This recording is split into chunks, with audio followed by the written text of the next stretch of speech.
para bajar el costo de la democracia, para reducir el costo que se estaba convirtiendo en una espiral infinita de los recursos destinados a los medios de comunicación. La pregunta ahora, ¿realmente hay una reducción importante del costo de la democracia a partir de la reforma de 2007 y 2008? Lo pregunto, no por ingenuidad ni por ociosidad, sino porque una de las razones que están sobre la mesa otra vez para la revisión o la creación del Instituto Nacional Electoral es reducir el costo de la democracia.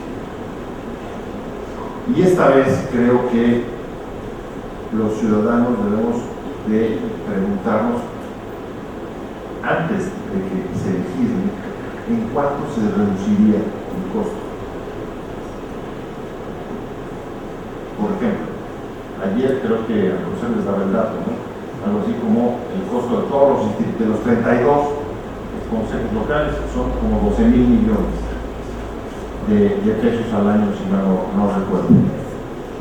El nuevo instituto significaría que esos 12,000 millones ya no se cuentan, que todo se haría solamente con el presupuesto del último. Si no, ¿cuánto es lo que se reduciría de esos 12,000? 50%, 60%, ¿cuánto? Y si se reduce acá, ¿cuánto se reduciría de los propios, de las prerrogativas del IFE? Tampoco está claro. Siguiente pregunta. ¿Es para reducir el costo y los gastos? Ok, pero en un primer año, si esto implica la desaparición de los consejos locales, implica la cesantía de las personas que ahí trabajan, ¿cuánto cuestan las liquidaciones? ¿De cuánto estamos hablando? Eso no se ha dicho tampoco.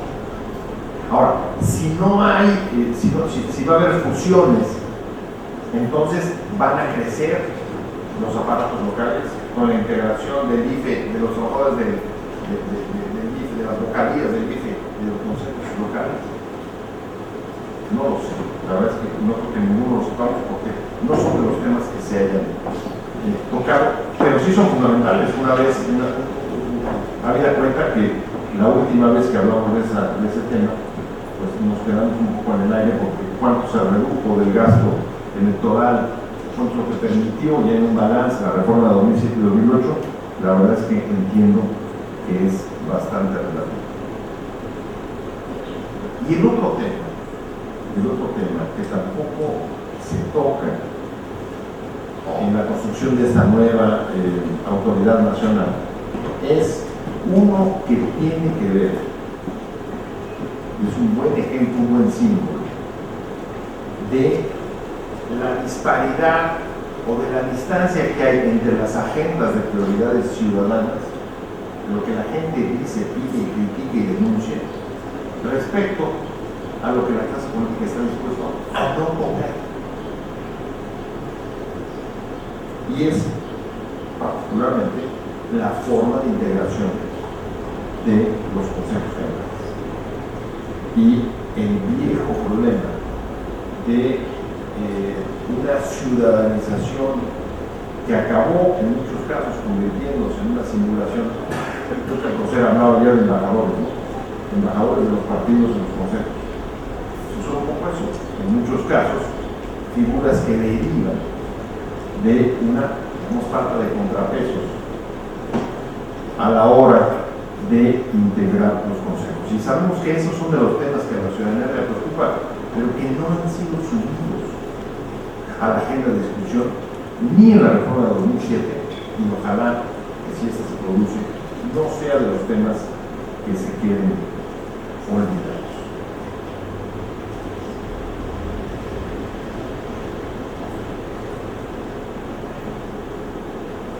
Finalmente,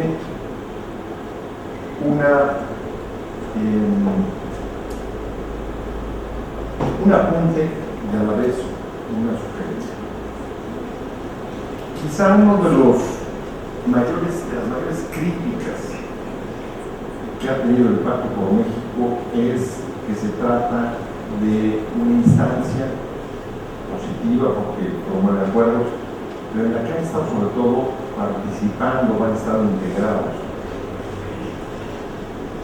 las cúpulas de los partidos, los liderazgos que están en el vértice de las pirámides partidistas. No me preocupa que sí se haya originado la construcción de un instrumento como estos, que hay que decirlo, ha logrado generar acuerdos con el país que no se habían producido en la última década, y en ese sentido es una ruta no solo correcta, sino que hay que cuidar. Pero al mismo tiempo hay que reconocer que cuando se producen iniciativas como estas, la de crear un Instituto Nacional Electoral, es importante que no se quede la discusión y el intercambio solamente en las prioridades de la cúpula, porque los actores involucrados, en este caso los consejos, me parece que deben de participar activamente en las discusiones, y hasta donde entiendo, esto todavía no se ha dado. Me contaban una anécdota para ilustrar por qué la importancia de que haya esa interlocución en el caso de un Estado eminentemente agrícola, en el que por el adendum que pactaron en el pacto de cara a las elecciones del 4 de julio, se introduce el tema de la veda electoral y no repartir programas sociales durante los meses previos de la elección, lo cual a todos nos parece, a todas luces, una medida aceptable, salvo cuando empezamos a aterrizar en la realidad. Y el caso que me contaban era el de un Estado evidentemente agrícola, en el que era imprescindible que el Estado repartiera las semillas en esta época en la que se produce la siembra. Pero por el problema de la veda no se estaba repartiendo las semillas, con lo cual se estaban perdiendo meses importantísimos para poder hacer la siembra.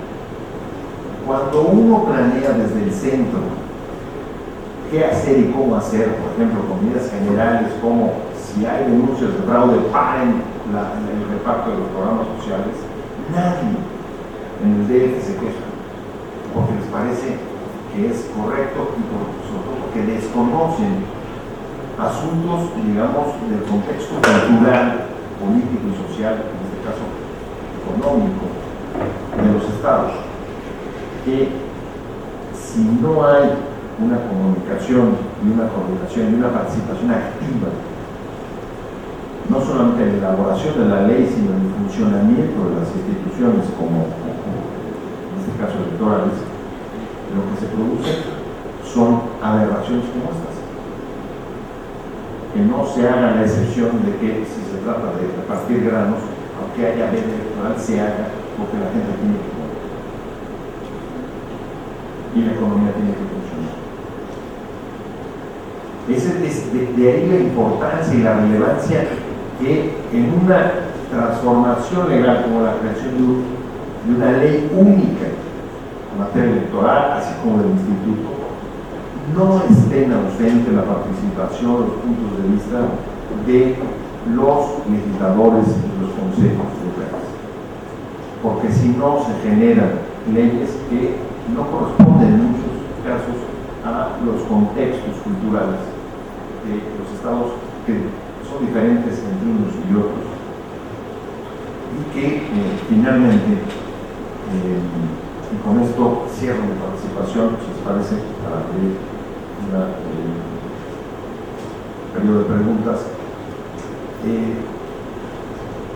son finalmente una muestra más de cómo las agendas políticas y las principales demandas todavía en nuestro país, en este caso son las demandas, las prioridades de las cúpulas partidistas, todavía no logran embonar y no logran empatar con las demandas no solamente de las instituciones locales, congresos locales, sino incluso de la propia ciudadanía allá a nivel nacional y también a nivel local.